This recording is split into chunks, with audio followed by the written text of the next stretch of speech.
শুরুতেই তোমার কাছ থেকে জানতে চাই তোমার যে entrepreneurship এ আসাটা, হুম। এই গল্পটা কেমন? এটা আসলে ধরেন এখানে অনেকগুলা ক্ষুদ্র, ক্ষুদ্র প্লট আছে।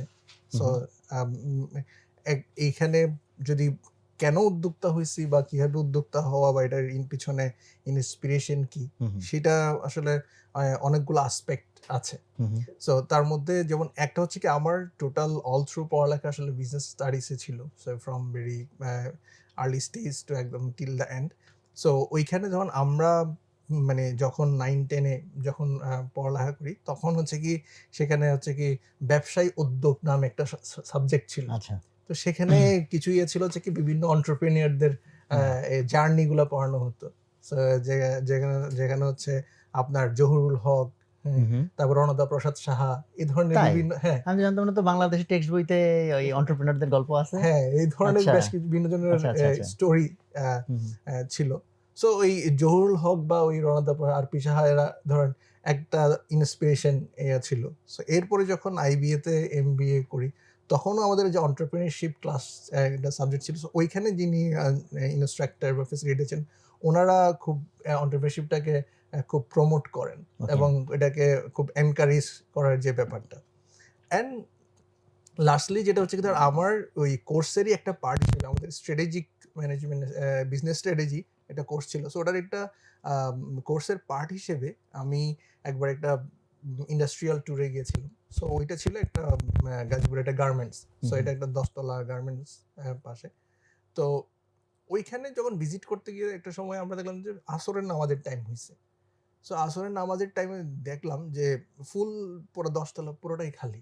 খালি সবাই হচ্ছে কি ওই আজান দিছে, সবাই নামাজের জন্য চলে গেছে। হু, হু, সো তো ওই তো এইখানে ওখানে একটা সিস্টেম ছিল যে ওখানে ইমাম ছিল এবং সেন্ট্রালি জামাত হইতো এবং পুরা ১০-১২ তলা যে ইয়ে আছে ফ্লোর আছে প্রতি তলায় এট এ টাইম মানে নামাজ নামাজ হতো। হচ্ছে। আচ্ছা, সেন্টারে আচ্ছা। নামাজ এবং হুম, নামাজের পরে ওখানে যেহেতু গার্মেন্টস এর পিপল মোস্টলি একটু অল্প শিক্ষিত লোকজন ছিল। সো তাদেরকে আবার আসরের নামাজের পরে উনি আবার ওই যে তালিম। কোরআন তালিম হু, করাইতো। হু, কোরআন পড়াইতো এন্ড হু, আদার্স। হু, so that triggered me, that inspired me a lot যে লাইক একটা মানুষের জীবন আসলে কতটুকু অবদান বা ইমপ্যাক্ট করা যায় হু, হু, বাই বিং এ এন্টারপ্রেনিউর। হু, হু, সো ধরেন এবং এটা যদি আমরা আমাদের ইয়েতে থেকে দেখি কারণ আমরা ছোটবেলা থেকে খুব যদি খুব গুটি কয়েক মানুষ যাদের কথা আসলে একটা মানুষের জীবনে খুব ইমপ্যাক্ট ফেলে, হু, হু, তার মধ্যে একটা হচ্ছে যেমন ধরেন শিক্ষক।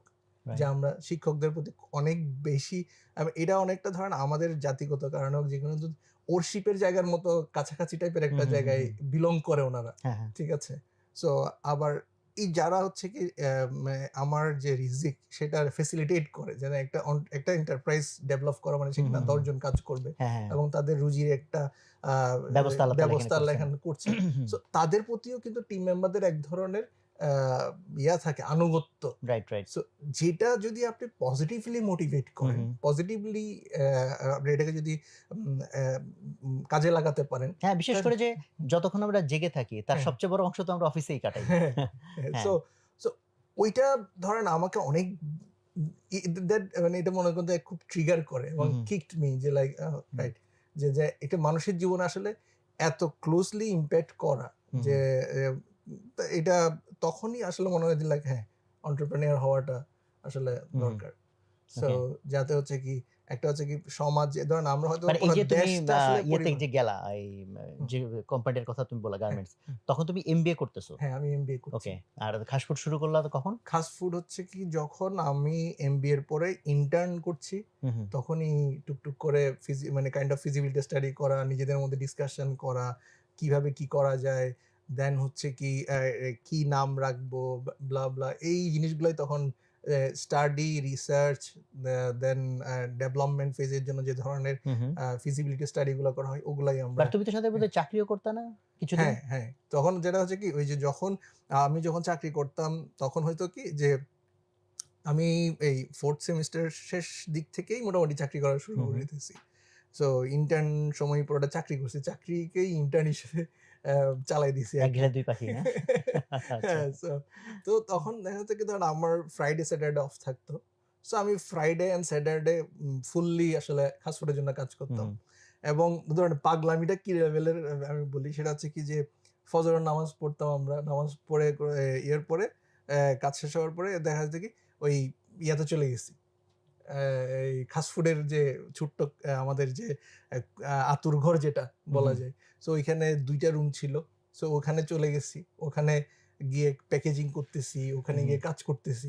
আবার ওই ৯টা ৯:৩০ যখন হলো তখন আবার অফিসের জন্য রেডি হয়ে আবার অফিসে ঢুকছি যে হুম, ১০:৩০ ১১টার দিকে। তো এই যে আবার অফিস শেষ করে আবার এখানে চলে হুম। আসতাম। তো তো আমি এখন চিন্তা করেছি যে কি লেভেলের এনার্জি যে এই যে একটা মানে তখন তো যেটার প্রতি বিয়ে-শাদী করো প্যাশন নাই না? না that's what that's an advantage. হ্যাঁ, তো হ্যাঁ, ওই যে ধর তখন আমার কাছে অনেক সময় হুম, মনে হতো এই যে সারাদিন কাজের অফিসের যে স্ট্রেসটা হুম, ওটা ফাস্ট ফুডে গেলে যেন ওই স্ট্রেসটা রিলিফ হয়ে রিলিফ যেত। হতো। আচ্ছা, ওকে। ঠিক আছে? তো হুম, হুম, ধরেন আমি কিন্তু একটা কাজ থেকে আরেকটা কাজে সুইচ করেছি। যেটা হুম, হুম, রেদার আমার আরো স্ট্রেস বাড়ানোর কথা। হুম, হুম। কিন্তু ওই যে ফাস্ট ফুডে যখন আবার এই যে সারাদিন অফিস শেষ করে আবার ওখানে যখন কাজ করতে যেতাম তখন মনে হয় যে আমি আর আমার স্ট্রেস রিলিফ হওয়ার জন্য এটা একটা খুব হ্যাঁ, এটা একটা খুব ভালো ভালো ইন্টারেস্টিং হ্যাঁ, মানে অ্যাঙ্গেল যে কারণ হচ্ছে মানুষ যখন তার আসলেই পছন্দের কাজ করে, হ্যাঁ, তখন দিন-রাত একাকার হয়। হ্যাঁ, রেদার তার এনার্জি চলে যায় এরকম না বরং হ্যাঁ, এনার্জি মনে হয় গেইন হয়। গেইন